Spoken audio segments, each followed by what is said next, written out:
Imagine stepping back in time, not to a muddy, dark village but to a city shimmering with life. This was the Roman world at its peak-wide paved streets, grand marble temples, and fountains splashing cool water. The air buzzed with merchants, chariots, and a chorus of languages. Roman cities were the heart of a vast civilization, connected by roads stretching from Britain to Syria. Public baths, theaters, and bustling forums defined daily life, all built on Roman order and engineering. These cities symbolized progress and permanence, a world that seemed unbreakable. But history turned. The urban world began to crumble. Invasions, political chaos, and disease exposed the weaknesses of urban life. We'll explore how these vibrant metropolises became silent ruins and how echoes of their greatness still linger today. This is the story of the rise and fall of Roman cities. What set Roman cities apart? One word: planning. Romans built cities on a grid, with main streets crossing at the Forum, the city's heart for business, law, and news. Their engineering was legendary. Aqueducts brought fresh water, feeding fountains, homes, and the famous public baths. Baths were social hubs with pools, gyms, and libraries, a daily ritual for many. Entertainment was everywhere: theaters for plays, amphitheaters for gladiators, and the Colosseum for massive crowds. Bread and circuses kept the people content and unrest at bay. Trade powered these cities. Goods from Spain, Egypt, Gaul, and the East filled vibrant markets. Roman roads and safe sea lanes guarded by the military made this possible. The result? Dynamic, cosmopolitan cities that defined civilization for centuries. Roman cities were engines of empire and models of urban life. For centuries, Roman cities felt invincible, protected by the legions. But by the 3rd century AD, that security shattered as barbarian tribes, Goths, Vandals, Franks, pressed the borders. Raids became invasions, forcing cities to build massive defensive walls. Rome itself constructed new fortifications, signaling the end of its golden age. Defense replaced comfort. Resources drained into endless warfare. Emperors devalued currency to pay for armies, causing rampant inflation and economic chaos. Trade faltered as roads became dangerous and profits vanished. The crisis of the 3rd century brought civil war and government breakdown. The Pax Romana was over. Chaos and fear replaced stability. For city dwellers, life became uncertain and frightening. The world of peace and prosperity was slipping away.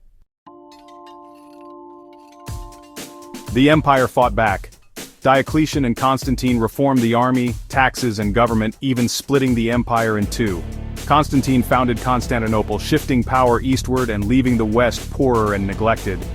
The recovery was brief. Barbarian invasions continued, and in 410 AD, Rome was sacked by the Visigoths. The psychological blow was immense. The Eternal City was no longer safe. More sacks followed, and by the mid-5th century the Western Empire was gone. Barbarian kings ruled former Roman lands. The last emperor was deposed in 476 AD. With no central government, roads and aqueducts crumbled, trade vanished, and public buildings decayed. The Western Roman city was finished. The urban world that had defined the West for centuries collapsed almost overnight. The age of Roman cities was over. A new, uncertain era had begun.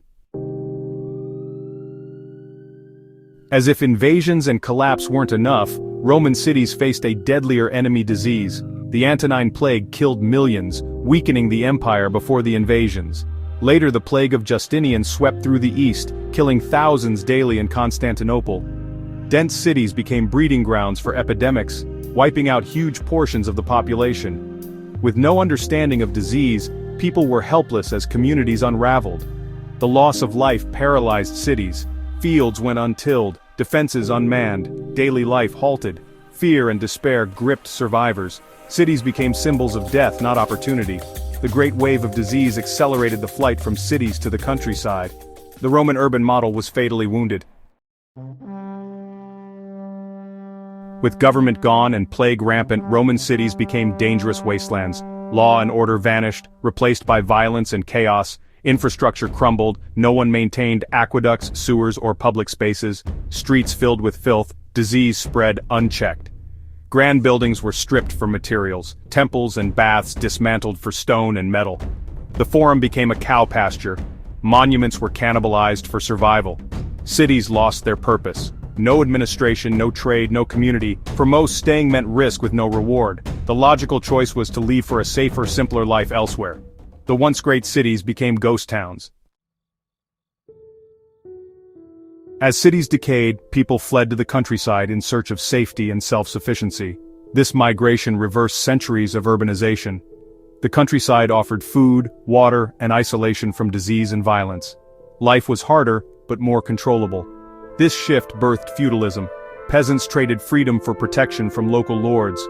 Power moved from cities to fortified villas and castles. The landscape changed, fields shrank, forests returned, and new villages clustered around manors and churches. Buildings were simple. Wood, mud, and thatch replaced stone. Life became local. Most never left their village. The idea of citizenship faded, replaced by loyalty to lord and land. The grand public life of Rome gave way to private rural existence. The urban experiment ended. Survival ruled the new world. The collapse of cities meant the loss of Roman knowledge. Engineering secrets, arches, domes, concrete, vanished as skilled builders disappeared. No one needed aqueducts or baths. Warlords wanted only strong walls. Literacy plummeted. Only monks preserved fragments of ancient learning. The shared culture of the Roman world was lost. Rediscovery was slow. Medieval scholars pieced together old texts, and Renaissance artists studied ruins to relearn lost arts. The achievements of Rome inspired awe and a rebirth of knowledge centuries later. But for 1,000 years, much of Rome's genius was forgotten. The fall of Roman cities was swift and total, ending an era and beginning the Middle Ages. Ruins stood as silent reminders of a lost golden age, inspiring both awe and fear. Many medieval towns grew atop Roman foundations. Cathedrals rose on temple ruins.